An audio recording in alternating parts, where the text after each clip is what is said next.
حضرت جنید بغدادی دجلہ کے کنارے جا نکلے اور آپ کے شاگرد بھی تھے آپ کے ساتھ، تو وہاں بہلول ملے۔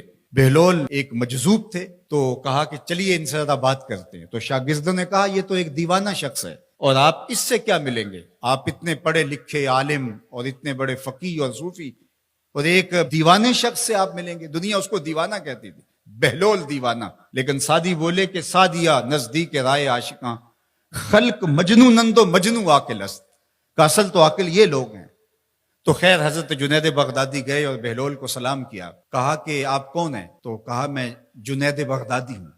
تو کہا کیا کرتے ہو؟ کہا کہ میں پڑھنے پڑھانے کی ذمہ داریوں میں لگا ہوں۔ تو آپ نے فرمایا کہ کھانے کے آداب جانتے ہو؟ تو کہا کہ ہاں، ہاتھ دھوئے جائیں، بسم اللہ شریف پڑھی جائے، چھوٹا لقمہ لیا جائے اور چبا چبا کے کھایا جائے، اور اس کے بعد الحمدللہ کہا جائے۔ تو بہلول کہنے لگا کہ میں تو آپ کو بہت بڑا عالم سمجھتا تھا، آپ تو کھانے کے ادب کو بھی نہیں جانتے۔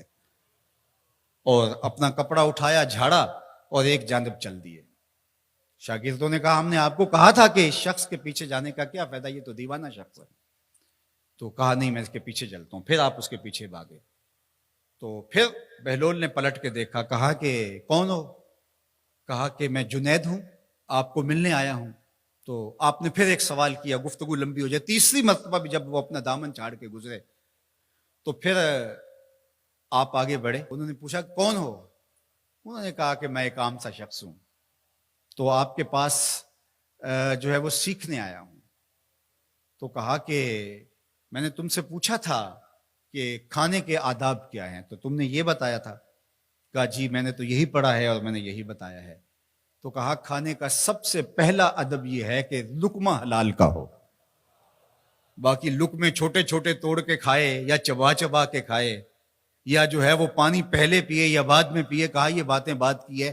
سب سے پہلا ادب کھانے کا یہ ہے کہ لقمہ طیب ہو، لقمہ طاہر ہو، لقمہ پاکیزہ ہو۔ اللہ اکبر۔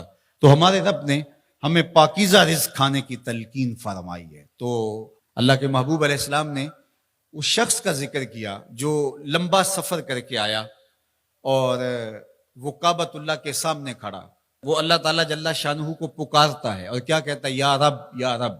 اشعث اغبر، اس کے بال بکھرے ہوئے ہیں اور اس کا لباس پھٹا ہوا ہے، پراگندہ سی حالت ہے، اور اللہ کے گھر کے سامنے کھڑا ہے، لمبے لمبے ہاتھ کر کے دعا مانگ رہا ہے، یا رب اے میرے اللہ، اے میرے اللہ۔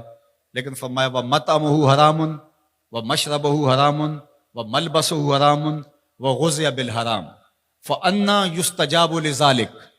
فرمایا کہ اس نے جو کھایا ہے وہ حرام کا ہے، اس نے جو پیا ہے وہ حرام کا ہے، اس نے جو لباس پہنا ہے وہ حرام کا ہے۔ فرمایا اس کو جو غذا دی گئی ہے وہ غذا حرام کے مال سے اسے حاصل ہوئی تھی۔ فرمایا فَأَنَّىٰ يُسْتَجَابُ لِذَٰلِكَ۔ فرمایا مجھے بتاؤ کہ اس کی دعائیں کیسے قبول ہوں گی۔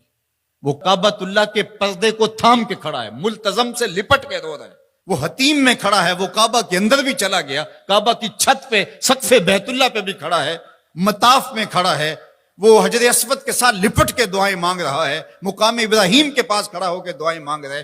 یمد یدہ، اس کے ہاتھ لمبے لمبے ہیں، یا رب کے کلمات اس کی زبان پہ ہیں، اور اشعث اغبر، غبار آلودہ بکھرے ہوئے اس کے بال ہیں، اور حالت پراگندہ ہے کہ کسی کو گزرتے ہوئے بھی ترس آ جائے، اور اللہ کے گھر میں کھڑا ہے تو وہ کیوں نہیں معاف کرے گا۔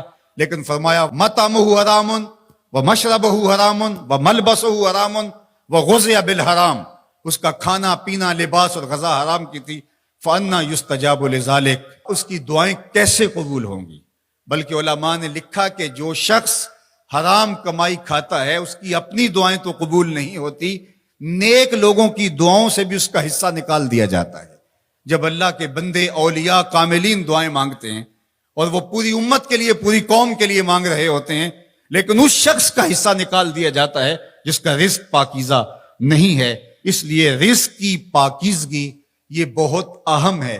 رومی علیہ الرحمہ فرماتے ہیں کہ اگر تمہارا رزق پاک ہوگا، تمہارا رزق ستھرا ہوگا، تمہارے سینے میں معرفت کا نور پیدا ہوگا، اور اگر تمہارے سینے میں غل، غش اور حسد، بغض، کینہ اور نفرتیں پیدا ہو رہی ہیں تو پھر تم غور کرو کہ تمہارے رزق میں کوئی مسئلہ ہے۔